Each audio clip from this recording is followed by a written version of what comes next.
can still recall the exact moment Lyle told me he didn't want me going on that trip.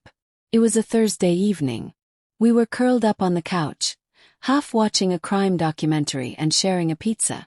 My phone wouldn't stop lighting up. The group chat was buzzing with energy. The girls were locking in our Miami Airbnb, picking out coordinated outfits, chatting about brunches by the beach and wild parties that would last into the night. I had just laughed at a meme someone posted when Lyle glanced over. "So, who all's going?" he asked casually. I listed the names without much thought. Talia, R.A., Alina, Chloe, and Marcus. His head turned slowly, eyes narrowing slightly. "Marcus. You mean your ex, Marcus?" I felt the shift in the room. The air changed. "Yeah," I said, trying to sound unfazed. "He's still tight with Talia's boyfriend. They invited him. I didn't even know until today." Lyle gently placed his slice of pizza down, then wiped his hands even though they weren't messy. "And you're still planning to go?" I let out a sigh. "Lyle, seriously. It's a group trip. There'll be 10 of us minimum. I haven't even talked to Marcus in forever. He's not relevant anymore." He didn't respond immediately. He just stared straight ahead, his jaw clenching slightly. "I don't like it," he said at last. "The idea of you sharing a house with your ex, it doesn't sit right with me. It feels off, disrespectful." I sat up a little straighter. "So, what, you don't trust me?" "It's not about trusting you," he replied. "It's about the situation. Old flings, alcohol, shared history. You know that's messy. You know how that can look." I could feel my defensiveness starting to rise. "So, what are you saying? That I'm not allowed to go?" "I'm saying I'd rather you didn't." And just like that, the warmth between us slipped away. I wish I could say I cancelled right then. That I respected his boundary more than a few nights away. But instead I rationalized. I told myself I deserved the break. I hadn't taken a trip with my friends since college. I'd been faithful. I hadn't crossed any lines. One weekend getaway didn't make me a villain. I convinced myself it was fine. When I told the girls how Lyle reacted, Talia rolled her eyes. "Girl, it's a girl's trip. You're not flying to Miami to rekindle things with your ex. You're going to dance, sip margaritas, and drop thirst traps." Chloe chimed in. "He's being controlling. Don't let him guilt you into staying." I wanted to believe them. I clung to every word that made me feel like I wasn't doing anything wrong. The morning I left, Lyle barely spoke.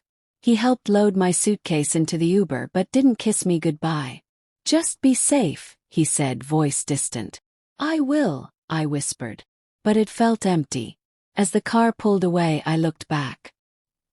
He was standing on the curb with his hands tucked into the front pocket of his hoodie. His face unreadable. I should have felt torn, conflicted. But all I felt was free. I was stepping out of routine, out of responsibility. For the first 2 days, it was everything I hoped for. Endless mimosas, karaoke marathons, sunburns, late-night snacks. I barely saw Marcus. But then came the third night. We were getting ready to go out. It was chaotic, the kind of frenzy that happens when 6 people fight over one mirror. Music blasted, clothes flew everywhere, perfume clouded the air. I stepped out of the shower wrapped in a towel and spotted Marcus down the hallway, chatting with one of the guys. He looked different, better. His beard was thicker, his frame more defined. He looked up, our eyes met briefly, and he gave me a soft smile, one that stirred up long-buried feelings like muscle memory. I nodded and disappeared into the bedroom to get dressed. But something inside me shifted. That night, after too many tequila shots and hours on the dance floor, a few of us returned to the Airbnb early. The rest stayed out. The place was quiet. I was still tipsy. I found Marcus on the balcony, smoking. Without much thought, I joined him. He handed me the rest of his drink. We sat in silence, watching the cars pass beneath us. "You look amazing," he said eventually. I let out a quiet laugh. "You always say that." "Because it's always true." I rolled my eyes but didn't move away. You and Lyle still solid? He asked. Yeah, I said. Over a year now. He nodded. He's lucky. I stared down at my hands. My heart pounded a little harder. Don't say things like that, I whispered. Like what? Things you shouldn't. I have a boyfriend. He leaned back. I'm not trying to mess anything up. Just being honest about how I feel. And then silence. Heavy, lingering, dangerous silence. He reached for my hand. I didn't pull away. It was one kiss. That's what I told myself. One impulsive, drunken kiss on a balcony with someone I hadn't thought about in years. I pulled back quickly, mumbling something about needing air. I went to bed, heart racing like it was trying to escape my chest. The next morning, I couldn't look him in the eye. I avoided him. I avoided everyone. The guilt weighed on me like stone. I told myself it wasn't cheating. Not really. Not technically.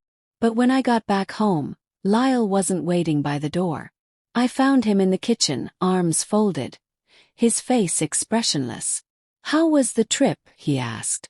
Fun, I answered, trying to sound natural. Relaxing. He gave a single nod. Did you sleep with him? My heart stopped. What? Marcus. Did you sleep with him? No. Snap. Of course not. He stared at me. No reaction. Just cold quiet. Did you kiss him? My throat dried up. I couldn't speak. And that silence. It said everything. Lyle walked out that night. No shouting. No drama. Just heartbreak. Heavy, suffocating heartbreak. I called him the next day. And the day after. Left voicemails full of apologies, explanations, promises I couldn't keep. He never called back. I tried convincing myself it wasn't that serious. It didn't mean anything. But deep down I knew better. 'Cause it wasn't just the kiss. It was the lie. The betrayal. The choice to go when I knew it hurt him. The decision to prioritize a vacation over the man I loved. Weeks turned into months. I heard through Chloe that Lyle was seeing someone new. Someone calm. Someone safe. A girl who didn't take reckless trips with old flames. And me. I haven't traveled since. Sometimes I scroll through old photos of us. And I wonder what would have happened if I had just stayed. If I had chosen him instead.